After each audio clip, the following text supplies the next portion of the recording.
नमस्कार दोस्तों, क्या हाल है। मैं हूं शीतल बरियार और ड्रामा एक्सपो में आपका स्वागत है। अब तक आपने देखा कि मॉम दोनों हानि की खबर लेने के लिए पहुंच जाती है और दूसरी तरफ कॉल आने के बाद यूजुन दौड़ता हुआ मिस्टर चेयरमैन के पास जाता है। अब आगे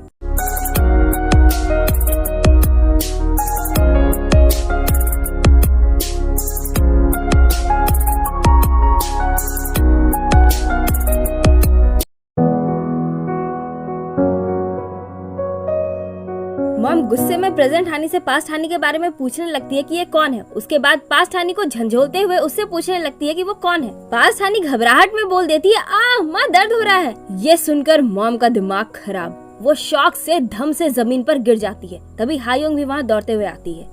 उसके बाद दोनों हानि इन दोनों को सारा सच बता देती है। ऑल्दो ये अनबिलीवेबल है कि पास्ट हानि पास्ट से फ्यूचर में आई है, बट मॉम उन दोनों की बातों पर बिलीव कर लेती है। बट हायोंग भी लाइक, ये क्या पागलपन है, ये बच्ची हानि कैसे हो सकती है। मॉम बोलती है, तुम्हें क्या लगता है मैं अपनी बेटी को नहीं पहचान सकती, ये मेरी हानि ही है। ये सुनकर दोनों हानि इमोशनल हो जाती है। पास्ट हानि मॉम को गले लगाकर रोने लगती है और प्रेजेंट हानि भी उन दोनों को देखकर रोने लगती है। बट हायोंग भी लाइक, सारे मिलके हमको पागल बना रहे हैं।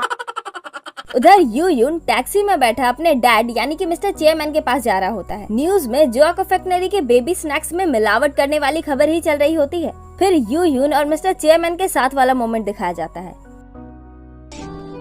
ऐसे बीमार मत पड़ा कीजिए, मैं नहीं चाहता कि आप बूढ़े हो।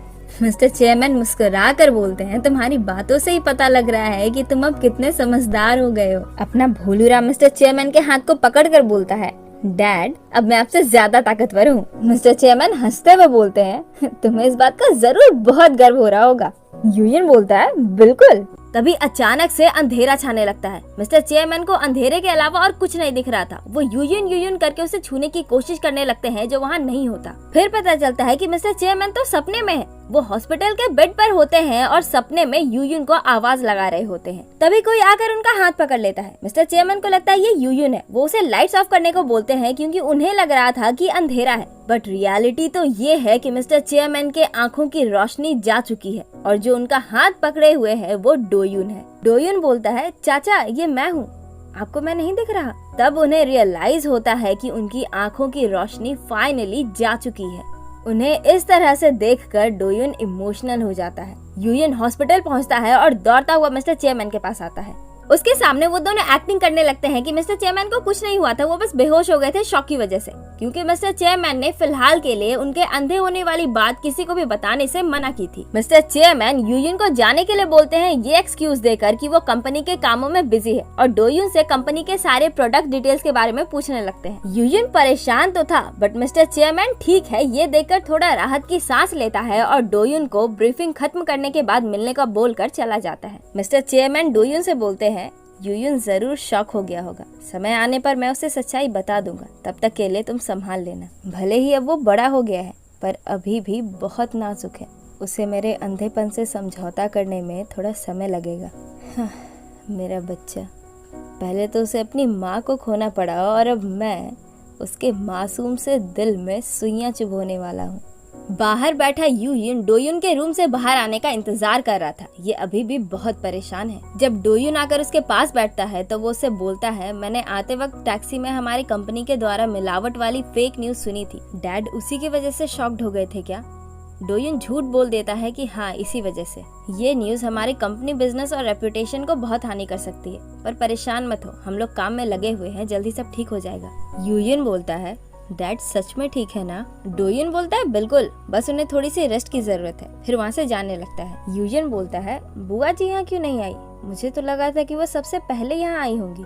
ये सुनकर डोयुन गुस्से से बोलता है, वो कंपनी के डैमेज कंट्रोल में लगी हुई है और मैं उनके बदले यहाँ आया हूँ। मुझे फर्क नहीं पड़ता कि तुम क्या सोचते हो, पर अपनी शक की वजह से तुम अब अपनी हद पार कर रहे हो। फिर वहाँ से चला जाता है। उधर बुआ जी एक बोर्ड मीटिंग बुलवाती है जिसमें मिस्टर चेयरमैन की हेल्थ खराब होने का एक्सक्यूज देकर कंपनी की कमान खुद के हाथों में ले लेती है। इधर मॉम दोनों हानि को साथ चलकर हायोंग के घर में रहने को बोलती है, पर प्रेजेंट हानि मना करने लगती है। पास्ट हानि बोलती है, प्लीज चलो ना, इसी बहाने हम दादी माँ को भी देख लेंगे और जब पापा आएंगे तो मैं उनसे भी मिल लूंगी। ये सुनकर मॉम और हायोंग हैरान और थोड़ा इमोशनल हो जाते हैं। प्रेजेंट हानि बोलती है, मैंने तुमसे कहा ना कि पापा डेजियन सिटी में अपने कामों में बिजी हैं। उसके बाद मॉम से बोलती है, हमें पैकिंग करनी होगी तो अभी हम आपके साथ नहीं आ सकते, इसीलिए अभी आप दोनों जाइए, हम दोनों बाद में आएंगे। ये सब सुनकर मॉम और हायुंग तो समझ ही चुके हैं कि पास्ट हानि को अभी तक डैड के एक्सीडेंट के बारे में कुछ नहीं पता, तो वो लोग भी प्रेजेंट हानि के साथ प्ले अलोंग करते हुए पापा के बारे में पास्ट हानि को बिना कुछ बताए वहाँ से जाने लगते हैं। बाहर आकर मॉम हानि से बोलती है ध्यान देना कि उसे डैड के साथ हुए हादसे के बारे में कुछ भी पता न चले, अगर किसी चीज की जरूरत पड़े तो तुरंत मुझे बुला लेना। फिर हानि का हाथ पकड़कर बोलती है तुम ठीक हो ना।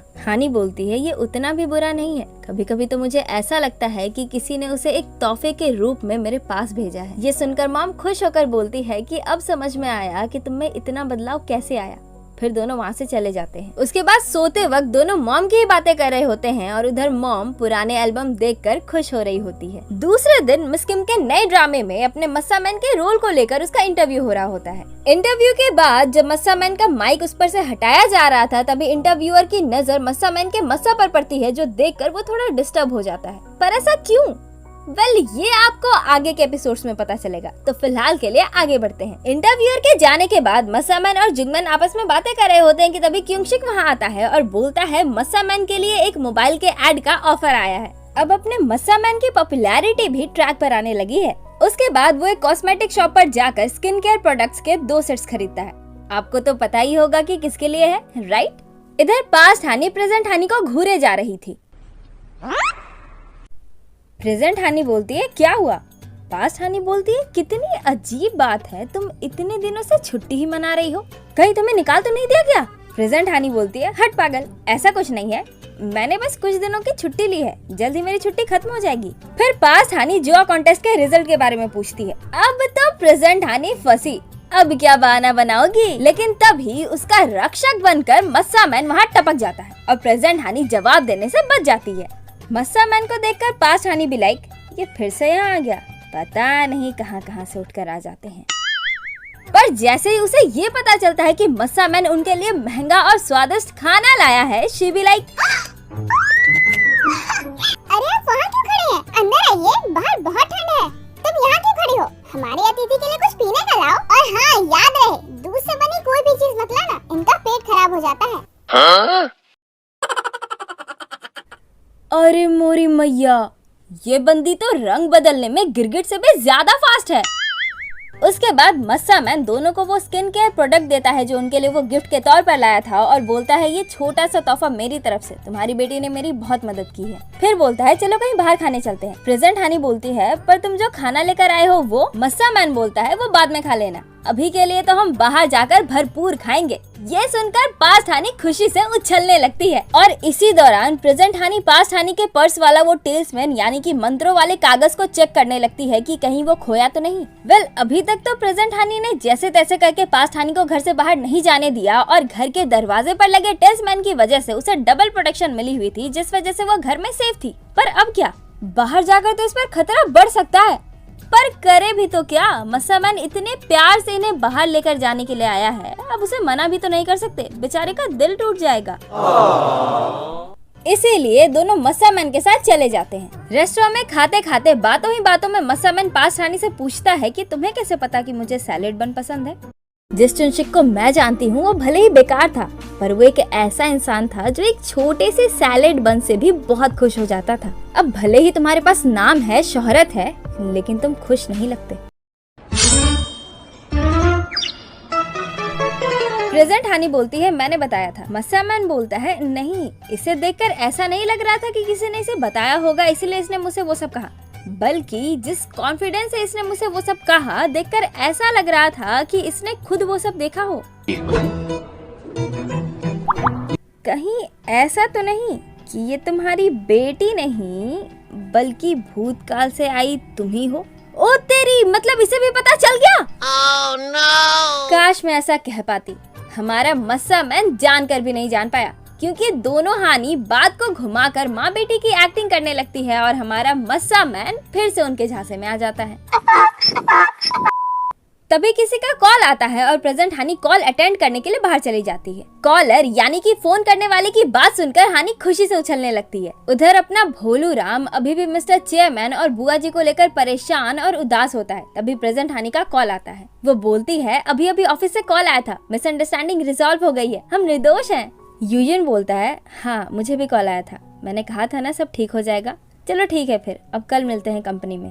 फिर फोन कट कर देता है। प्रेजेंट हानि तो बहुत खुश है, पर अपना भोलू राम अभी भी बहुत दुखी और परेशान है। तो साला ये दुख का खत्म नहीं होता बे। उधर कंपनी में इन्वेस्टिगेटर बुआ जी को बताता है कि उन दोनों के खिलाफ कोई सबूत नहीं मिला, इसीलिए हम उन्हें दोषी करार नहीं दे सके। पर क्योंकि हमारे पास चोरी की कंप्लेन आई थी, इसीलिए हमने डिसाइड किया है कि उनका अवार्ड यानी कि प्राइज मनी कैंसिल कर दिया जाए। फिर वहाँ से चला जाता है। उसके बाद बुआ जी जीएम को सुनाने लगती है अबाउट तुमने मुझे धोखा दिया and blah blah blah. Sorry माँ जी, आपने वो गलत, मेरा मतलब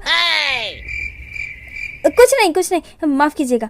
जल्दी भाग ले यहाँ से जीएम, वरना ये बुढ़िया आज बम बन के फूटेगी। इधर इन दोनों को भी न्यूज फीड के जरिए जुआ कंपनी के बेबी स्नैक्स में मेटालिक सब्सटेंस मिलने वाली खबर के बारे में पता चल जाता है। दूसरे दिन प्रेजेंट हानि यूयुन को उस न्यूज आर्टिकल के बारे में बताती है। यूयुन जो अभी भी परेशान और उदास है, उससे बोलता है तुमने भी वो आर्टिकल देखा? हानि बोलती है मुझे तो हमारे चेयरमैन की बहुत फिक्र हो रही है, इन दिनों कंपनी में इसी तरह की बुरी घटनाएं घटती जा रही हैं। यूयुन उदास मन से बोलता है तुम फिक्र मत करो, वो ठीक होंगे। अपने भोलू राम को इतना शांत और लो देखकर हानि समझ जाती है कि कुछ तो हुआ है, इसीलिए वो उससे पूछती है कि क्या हुआ। पर यूयुन उसे सीधा सीधा कुछ नहीं बताता, बस इतना बोलता है कि इन दिनों मेरे दिमाग में बहुत सी चीजें चल रही है। हानि बोलती है मैं तुम्हारे प्रॉब्लम्स के बारे में तो कुछ नहीं जानती, पर अगर कभी भी मेरी जरूरत पड़े तो जरूर बताना। तुमने मुझे बहुत सपोर्ट किया है, मैं भी तुम्हारे लिए वैसा ही करना चाहती हूँ। ये सुनकर फाइनली अपने भोलू राम के चेहरे पर थोड़ी सी स्माइल आती है और वो हानि को थैंक्स करता है। उसके बाद डिपार्टमेंट ऑफिस में सभी लोग हानि की वापसी पर बहुत खुश होते हैं और जीएम उसे कांग्रेचुलेट करती है। पर साथ ही कंपनी के बारे में फैल रही फेक न्यूज को लेकर सभी लोग बहुत परेशान होते हैं, क्योंकि अब तक मेटालिक सब्सटेंस की कंट्रोवर्सी इतनी ज्यादा फैल चुकी थी कि लोगों ने जुआ कंपनी के प्रोडक्ट्स को बाइकआउट करना शुरू कर दिया था, यानी कि उसकी खरीदारी करना बंद कर दिया था, जिस वजह से कंपनी का स्टॉक प्राइस घटता ही जा रहा था। और यही तो ये कपटी बुआ चाहती थी। अब जब कंपनी का स्टॉक प्राइस ही घटता जा रहा है तो उसके शेयर्स को सस्ते में खरीद कर ये चालबाज बुआ आराम से कंपनी पर कब्जा कर सकती है। ये कपटी बुआ उसी फार्म मैनेजर से मिलने आई है। वैसे आपको इन दोनों की पहली मीटिंग याद तो है ना? बुआ जी पूछती है कि क्या ये तुम कर पाओगे? ये चालबाज बुआ अपना फाइनल गेम शुरू कर चुकी है। वो हेड मैनेजर को कुछ ऐसा करने के लिए बोल रही है जिससे जुआ कंपनी को बहुत हानि होगी। मैं ये आपको बता दूं कि उस दिन इस कपटी बुआ ने जुआ कंपनी के बारे में फेक न्यूज फैलाकर कंपनी को बदनाम करने का ही काम इसे दिया था और मेटालिक सब्सटेंस वाली कंट्रोवर्सी इसी फार्म मैनेजर ने फैलाई है। पर अब इस मैनेजर की लालच और भी ज्यादा बढ़ चुकी है, इसीलिए वो बुआ जी को, वैसे आपको याद है इसने उस दिन अपनी और बुआ जी के बीच की सारी बात रिकॉर्ड कर ली थी। हाँ, तो ये उसी रिकॉर्डिंग को दिखाकर बुआ जी को और ज्यादा पैसे देने के लिए ब्लैकमेल करता है। अरे वाह, इसने तो कतई जहर ही फैला दी। बहुत अच्छा हुआ, बुरे काम का बुरा नतीजा। वो बुआ जी को ब्लैकमेल करके वहाँ से चला जाता है और बुआ जी हाथ पटकती रह जाती है। वेल, जाहिर सी बात है, अब अगर आप बबूल का पेड़ लगाओगे तो उसमें से कमल थोड़ी निकलेगा।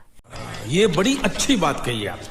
उधर अपना भोलू राम दोनों सीनियर शेफ के लिए जूस बना कर लाता है और तीनों बातें कर रहे होते हैं। तभी एक सफाई कर्मी वहाँ आती है और बोलती है कंपनी सभी किचन स्टाफ और सफाई कर्मियों को निकालने वाली है। ये सुनकर सबका दिमाग खराब। पर यूजुअल सबसे ज्यादा हैरान होता है क्योंकि उसे पता है कि उसके डैड यानी कि मिस्टर चेयरमैन ऐसा नहीं कर सकते। वो अपने स्टाफ्स की बहुत परवाह करते हैं।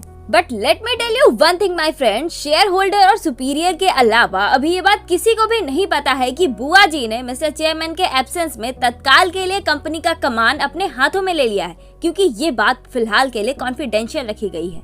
एनीवे, यूयुन मिस्टर चेयरमैन को कॉल करता है पर कोई रिस्पांस नहीं आता। उसके बाद वो सीधा हॉस्पिटल जाता है, पर मिस्टर चेयरमैन वहाँ से पहले ही डिस्चार्ज होकर जा चुके थे। फिर वो डोयुन को कॉल करता है। डोयुन उसे बताता है कि कुछ इम्पोर्टेंट काम आ गया था, इसलिए चाचा यानी कि मिस्टर चेयरमैन को एक बिजनेस ट्रिप के लिए अब्रॉड जाना पड़ा। ये सुनकर यूयुन और भी ज्यादा परेशान। जब उनकी तबीयत ठीक नहीं थी तो बिजनेस ट्रिप पे जाने की क्या जरूरत थी।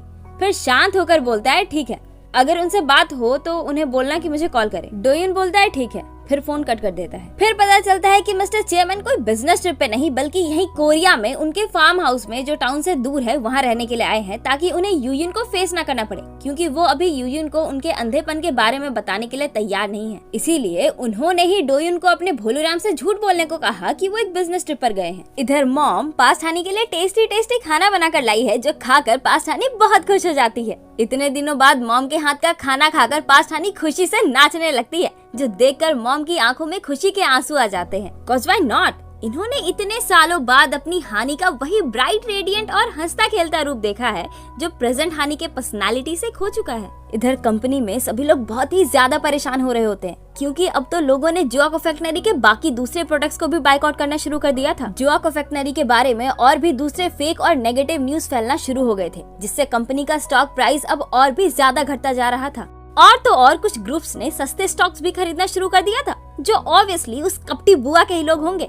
खैर, सभी को वर्कर्स आपस में यही बातें कर रहे होते हैं कि तभी जीएम के पेट में दर्द होना शुरू हो जाता है और वो बाहर आकर बैठ जाती है। उसके बाद प्रेजेंट हानि उसके लिए चाय लेकर आती है और पूछती है, तुम ठीक तो हो ना? तुम्हारी तबीयत ठीक नहीं लग रही। जीएम बोलती है, नहीं मैं ठीक हूँ, बस इन दिनों कंपनी में जो कुछ भी चल रहा है शायद उसी के स्ट्रेस की वजह से ऐसा हो रहा है। फिर हानि चाय जीएम को देकर उसे अच्छी अच्छी बातें करके उसे अच्छा फील कराने की कोशिश करती है। तभी जीएम उसे पूछती है कि अगर मेरा कोई अपना कोई गलत काम कर रहा हो तो मुझे क्या करना चाहिए? हानि बोलती है, क्या वो तुम्हारा अपना तुम्हारे लिए बहुत मायने रखता है? जीएम बोलती है, बहुत ज्यादा। हानि बोलती है, गलत काम का हमेशा गलत नतीजा ही होता है, इसीलिए तुम्हें उसे रोकना चाहिए ताकि वो खुद को कोई चोट न पहुँचाए। फिर रात को जीएम बुआ जी के रूम के दरवाजे के सामने खड़ी होती है कि तभी अचानक से बुआ जी उसके पीछे आकर खड़ी हो जाती है और बोलती है, तुम यहाँ क्या कर रही हो? जीएम थोड़ा डरते हुए बोलती है, इन दिनों कंपनी में जो कुछ भी हो रहा है, क्या उन सब के पीछे आपका हाथ है? अगर हाँ तो प्लीज रुक जाइए, वरना आप खुद को ही चोट पहुंचा लीजिएगा।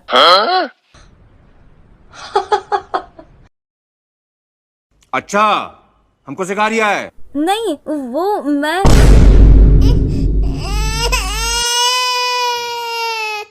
तभी डोयन वहाँ पहुँच जाता है। कपटी बुआ वहाँ से चली जाती है। जीएम को रोता देख डोयन उसे रोने का कारण पूछता है। वो फिर से उसे कुछ नहीं बताती और उल्टे सीधे बहाने देकर वहाँ से चली जाती है। तेरा कुछ नहीं हो सकता जीएम, कुछ नहीं हो सकता। Yes, exactly. डोयन सीधा बुआ जी के पास जाकर बोलता है, मैं आपका साथ देने के लिए तैयार हो गया हूँ ना, तो प्लीज जीएम को अपने साथ घसीटना बंद कीजिए। फिर दोनों में थोड़ी बातें होती हैं और फिर वो वहाँ से चला जाता है। इधर पास्ट हानि और मस्सा मैन खाने की तैयारी कर रहे होते हैं और प्रेजेंट हानि शायद अपने ऑफिस में होगी। एनीवे, पास्ट हानि देखती है कि खाने का एक मटेरियल खत्म हो गया है, तो अब तो उसे मार्केट जाना होगा उस चीज को लाने के लिए। पर ये क्या, उसके सारे पैसे तो खत्म हो चुके हैं। अरे कोई ना, अपना मस्सा मैन है ना, जा चिंदी जा, मेरा क्रेडिट कार्ड ले जा और जी ले अपनी जिंदगी। फिर वो क्रेडिट कार्ड लेकर चली जाती है। पर ये क्या, उसने तो अपना टेस्टमैन वाला पर्स यहीं छोड़ दिया। गई भैंस पानी में। जब प्रेजेंट हानि अपने काम से वापस लौट रही थी तो इस आफत की पिद्दी सी पुड़िया को सड़क पर सामान लेकर झूमते नाचते जाते हुए देखती है। वो तुरंत उसके पीछे दौड़ती है, लेकिन इससे पहले कि वो पास हानि तक पहुंच जाती है, एक कार उस तक पहुंच जाता है और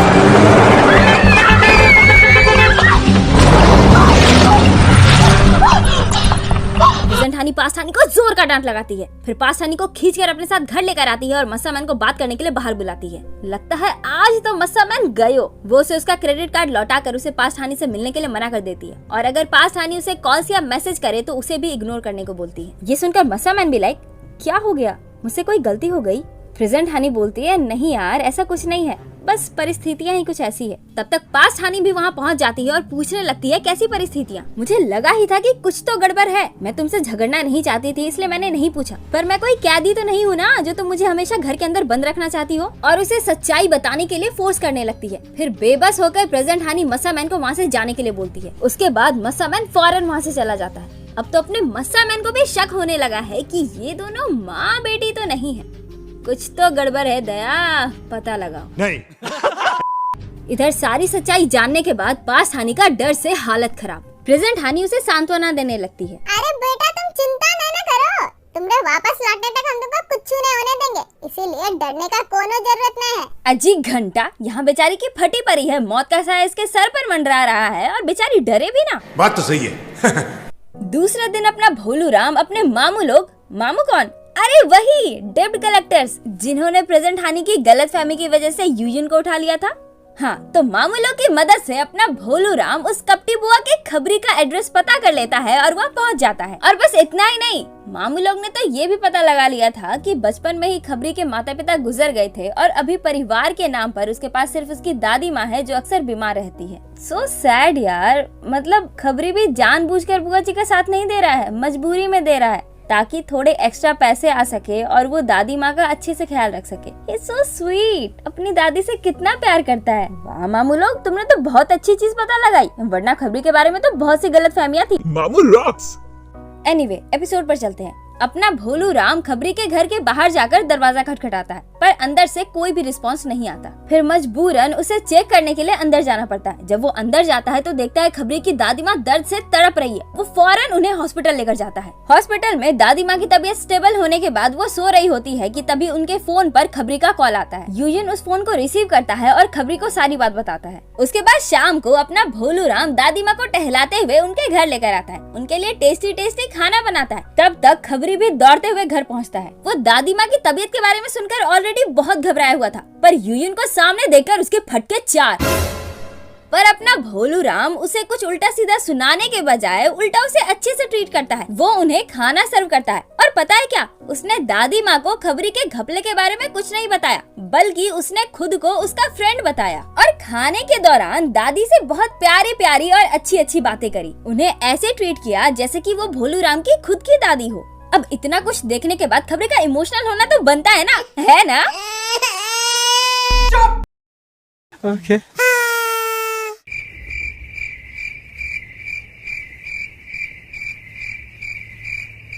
हमका माफ कर दो, हमसे बहुत बड़ी गलती हो गई। ओके। धत पागल, मैं यहाँ तुम्हारी माफी सुनने के लिए नहीं आया। बस इतना बता दो कि वो सब तुम्हें बुआ जी नहीं करने को कहा था ना। फिर खबरी उसे सब कुछ बता देता है। ऑब्वियसली सिर्फ आइडिया चोरी करने वाले केस की पूरी सच्चाई, उसे बाकी सारी चीजें थोड़ी पता थी। हम मालूम है तेरे बाप को मत सिखा, चल। उसके बाद अपना भोलू राम जीएम को कॉल करके मिलने के लिए बुलाता है और उस कपटी बुआ का साथ ना देने के लिए उसे थैंक्स करता है। फिर दोनों में थोड़ी गहरी गहरी बातें होती है। उसके बाद यूजिन पूछता है कि कहीं डोयुन भी तो इन सब में शामिल नहीं है। जीएम बोलती है नहीं, उसे तो इस बारे में कुछ पता भी नहीं है। ऑब्वियसली इसे थोड़ी पता है कि डोयुन उस कपटी बुआ के साथ मिल गया है। एनीवे, ये सुनकर अपना भोलू राम खुश हो जाता है कि चलो डोयुन इन सब में शामिल नहीं है, वो अभी भी मेरा सीधा साधा और ईमानदार भाई है। दूसरी तरफ डोयुन उसी फार्म मैनेजर से डील कर रहा होता है जो बुआ जी को ब्लैकमेल करने की कोशिश कर रहा था। एज वी नो कि डोयुन स्मार्ट तो है, तो वो फार्म मैनेजर के पास्ट के सारे करतूत का पता लगाकर उसका सारा कच्चा चिट्ठा उसके सामने खोल देता है और उल्टा उसे ही ब्लैकमेल करके उससे वो रिकॉर्डिंग ले लेता है। अब तो बुआ जी खुश इनटू 300। डोयुन सच में बहुत काम का बंदा है यार। जितनी शिद्दत से इसने ईमानदारी वाले काम किए थे, अब उतनी ही शिद्दत से ये बुरे काम भी कर रहा है। बट यहाँ पर आता है एक ट्विस्ट। जब बुआ जी डोयुन से मिस्टर चेयरमैन के बारे में पूछ रही थी, तभी अपना भोलू राम भी बुआ जी के पास आ रहा था ये सवाल करने के लिए कि उन्होंने ऐसा क्यों किया। वो रूम के अंदर ही आने वाला होता है कि उसे उन दोनों की बातें सुनाई देती है और वो दरवाजे के बाहर से ही दोनों की सारी बातें सुन लेता है। नाउ ही नोज कि ये कपटी बुआ कंपनी हड़पना चाहती है और ये भी कि मिस्टर चेयरमैन अंधे हो चुके हैं।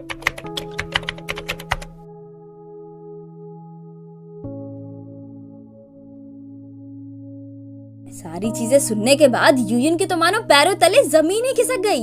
इधर अपनी पास हानि भी अपनी सच्चाई जानने के बाद बहुत ही उदास है और खाना भी नहीं खा रही। वो मॉम और फैमिली के साथ हायों के घर पर रहने की जिद करती है क्योंकि ये बहुत ही ज्यादा डरी हुई है। इसे ये चिंता सताई जा रही है कि जब प्रेजेंट हानि घर पर नहीं होगी तब इसका क्या होगा। वो तो डर के मारे मर ही जाएगी। फिर क्या था, उसे इतनी ज्यादा डरी हुई देख प्रेजेंट हानि मान जाती है और फिर मॉम और हायों को सारी सच्चाई बता देती है। उसके बाद पास हानि हायों के घर आ जाती है एंड नाउ सबसे मिलकर शी इज वेरी हैप्पी। पर अपना जेसियोंग तो डबल हैप्पी है। अरे आपको याद नहीं इसे पास हानि कितनी पसंद है? इसने तो उसका स्केच भी बनाया था, याद आया? हाँ, तो जेसियोंग बड़े प्यार से उन्हें फल काट कर दे रहा होता है और वो लोग बड़े मजे से खा रहे होते हैं कि तभी हायोंग वहाँ पहुँच जाती है। बेटे तुम क्या कर रहे हो? वो मैं तो बस अपने मेहमानों की सेवा कर रहा था। अरे पढ़ाई कर लो थोड़ा। उसके बाद प्रेजेंट हानि पास हानि को थोड़े इंस्ट्रक्शन देती है जैसे कि सभी को परेशान मत करना, जेसियोंग को गलती से भी कुछ मत बताना एंड ब्ला ब्ला ब्ला। फिर दोनों गले मिलते हैं और प्रेजेंट हानि घर आ जाती है। पर ये क्या, अपना भोलू राम यहाँ क्या कर रहा है? उसके बाद अंदर कॉफी पीते पीते दोनों बातें कर रहे होते हैं। प्रेजेंट हानि बोलती है तुम इतनी ठंड में कितनी देर से मेरा इंतजार कर रहे थे, तुम्हें कॉल करना चाहिए था। भोलू राम बोलता है कोई ना, वैसे भी मुझे तुम्हारे लिए इंतजार करना बहुत अच्छा लगता है क्योंकि मैं जानता हूँ कि तुम आओगी जरूर। फिर बोलता है ओल्ड लेडी नहीं बान हानि, तुम मेरे बारे में कितना जानती हो? तुम्हें पता है मैं सच में कौन हूँ? हानी बोलती है मतलब? यूजिन बोलता है अगर कभी भी मैं तुम्हारे सामने वो बनकर आया जिसे तुम नहीं जानती तो प्लीज शॉक मत होना, क्योंकि मैंने कभी भी तुम्हें धोखा देना नहीं चाहा है। उसके बाद वो वहाँ से चला जाता है। एंड प्रेजेंट हानी भी लाइक लगता है ये पागल हो गया। घर आकर वो फिर से डैड यानी कि मिस्टर चेयरमैन को कॉल करता है, पर इस बार भी कोई रिस्पांस नहीं आता। फिर दूसरे दिन यूयुन डोयुन के पीछे पीछे लग जाता है। इधर प्रेजेंट हानी यूयुन को लेकर बहुत परेशान होती है। उसने उसे बहुत से मैसेजेस भी किए थे, पर अभी तक उसका कोई भी रिप्लाई नहीं आया था। तभी हानी का कोवर्कर और इस निब्बे का निब्बा सबको कंपनी के न्यूज अनाउंसमेंट के बारे में बताता है, जिसके तहत कंपनी के सारे कुकिंग, क्लीनिंग और पार्किंग में काम कर रहे सभी वर्कर्स को निकाल दिया जाएगा और इन सभी स्टाफ का पुनर्गठन किया जाएगा। मिस्टर गो बोलते हैं बस इतना ही नहीं, टेम्पोररी वर्कर्स जिन्हें इस साल हायर किया गया है उन्हें भी निकाल दिया जाएगा। ये सुनकर सबका दिमाग खराब। अरे हानी को भी तो इसी साल मिस्टर चेयरमैन ने हायर किया था ना। उधर कार का पीछा करते करते यूजुन फाइनली वहाँ पहुँच ही जाता है जहाँ उसके डैड है। वो झाड़ियों के आड़ में छुपकर अपने पापा को देखने लगता है।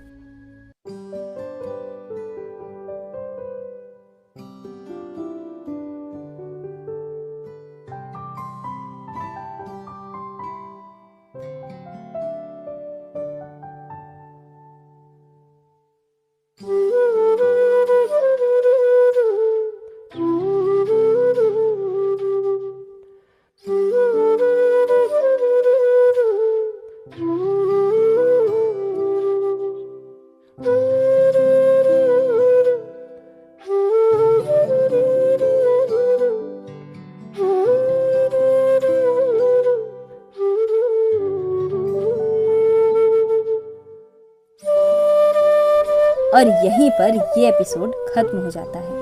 तो कैसा लगा आपको ये एपिसोड? कमेंट करके जरूर बताइएगा। और हाँ, हमारे इंस्टाग्राम अकाउंट को भी फॉलो कर लीजिए। अकाउंट का लिंक हमारे डिस्क्रिप्शन में भी है और साथ ही आपके स्क्रीन पर भी फ्लैश हो रहा है। और अगर ये वीडियो आपको अच्छी लगी तो एक लाइक कर दीजिए, अपने ड्रामा लवर दोस्तों के साथ इसे शेयर कर दीजिए। और अगर आप इस चैनल पर नए हैं तो चैनल को सब्सक्राइब किए बिना मत जाइएगा। तो आज के लिए बस इतना ही। मिलते हैं किसी और दिन किसी और वीडियो के साथ। तब तक के लिए अलविदा। जय हिंद।